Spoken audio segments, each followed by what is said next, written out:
Alright, so this is the continuation for 1.3. We will talk about measurement errors and percentage errors mainly in this video. Okay, so since measurements are approximate, there is always going to be an error in the measurement results. And therefore, to calculate measurement error, we have the following formula. We have measurement error is equal to the approximate value, that's a VA, minus the exact value. Okay, so it's approximate minus the exact.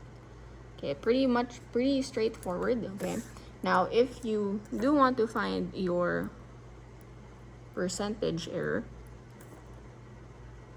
okay, that is given as the absolute value of your approximate minus your exact divided by your exact.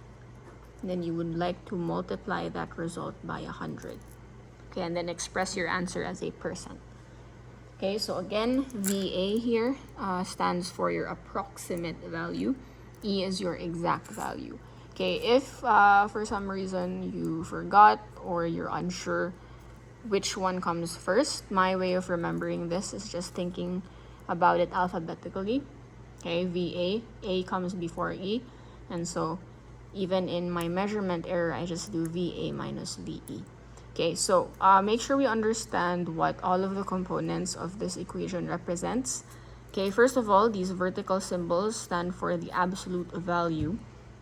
So that means if I were to obtain a negative answer here, I will just take the positive of that.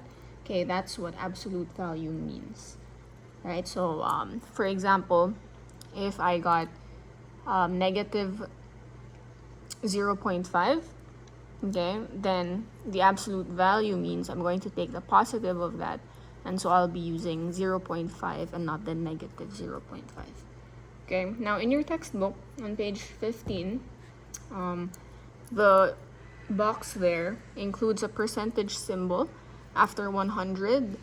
That's okay, but I find it a little misleading, and so I will encourage you to just ignore that percent symbol, calculate this, make sure it's positive, multiply by 100, and then in your final answer, whatever value you get, make sure you include the percent symbol.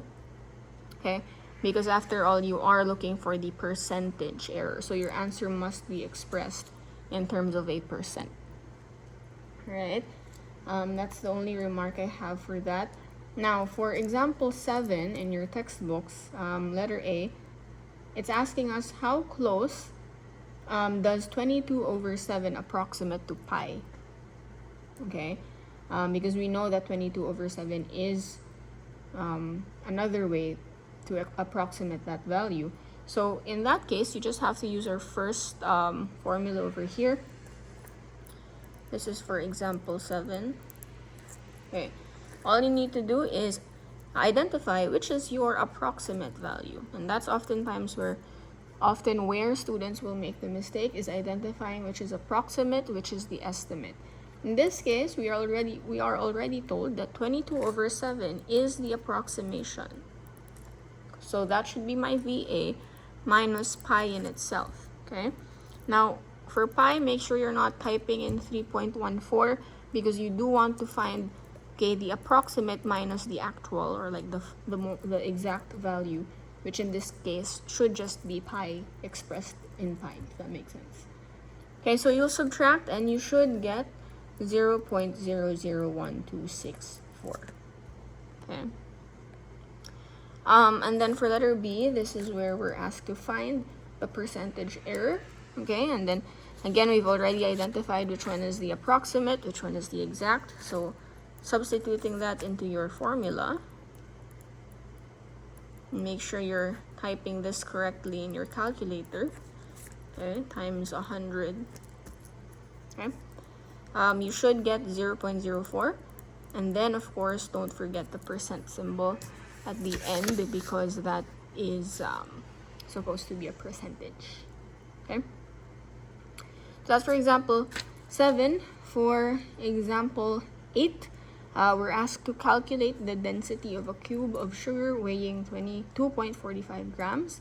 The side of the cube is 1.2 cm, correct to 1 decimal place. Okay, So if you look at the question, it's not really asking us directly to calculate the percentage error, but as you study through the solution provided, it just does so later on to give us an idea of what the approximate and the estimate and the exact is, and the difference between the two. But anyway, I'll discuss this example in case you forgot how to find the volume of a cube, okay, or let's say a rectangular prism. Okay, remember, I'll use rectangular prism for this one. This stands for rectangular prism. The volume is given by length times width times height.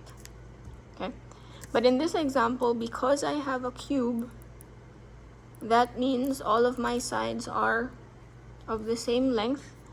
Okay, and so I basically have length times length times length, or width times width times width. Any variable would do, as long as you're multiplying that by itself 3 times. Or you could just say the length cubed. Okay, so we know that the side here of our cube is 1.2. Okay, so immediately I can figure that out, and 1.2 cube gives me 1.728. Okay, I'll ignore the units for now. So this is my volume. Okay, but let's be careful. Go back to the question. Notice that it's actually asking us to find the density. So you should know what the formula is for density for this question.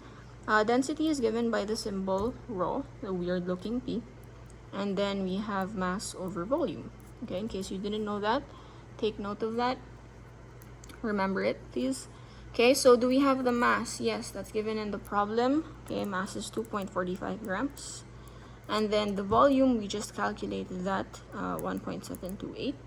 Okay, if you divide and figure out what that is, you should get 1.41782. Okay, grams per cubic centimeter. All right, and that is basically, you know, the answer to what they're really asking you. They're just asking you to find the density. Now, if you were to round this, okay, one way you could round this is, one way students might round this is rounding prematurely.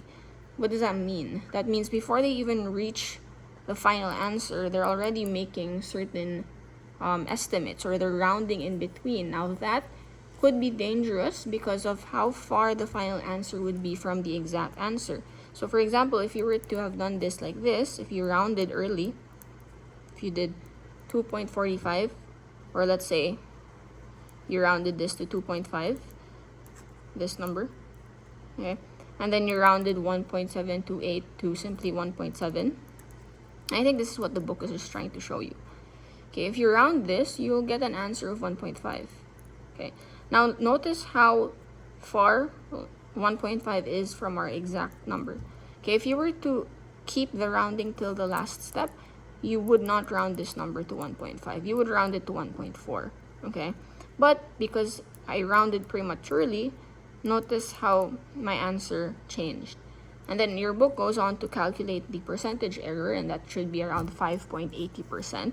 You can verify on your own. So the whole point, the only reason they're showing you this is to tell you to avoid premature, okay, premature rounding. Meaning, don't round until the very last step. Okay, and I think that ends 1.3. I think I have discussed the examples and the concepts, so just make sure to go over that again.